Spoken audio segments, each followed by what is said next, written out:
Natijamizdagi amaliyot pastki qoqli blefaroplastikasi marhamat holati ko'rsatilib bo'ladi.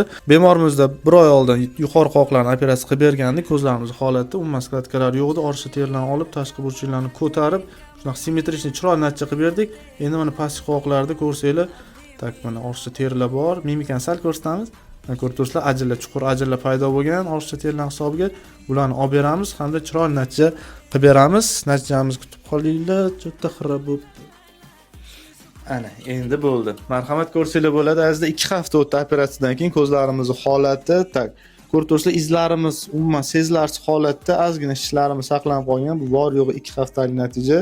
Tak bu izlarimiz 1,5-2 oygacha so'riladi. Bu natijamiz juda chiroyli chiqdi. Ajinlarimiz mana tarang holatga keldi. Tak natijamizga baho beringlar. Opajon, yoqdimi natijamiz? Mamnunmisiz? Tak, sizlarga ham yoqdi degan umidamiz. Bu boshlang'ich natijamiz. Bemalol qabulingizga kutamiz. Doktor Sardor Jo'rayevni so'rab kelaverasizlar.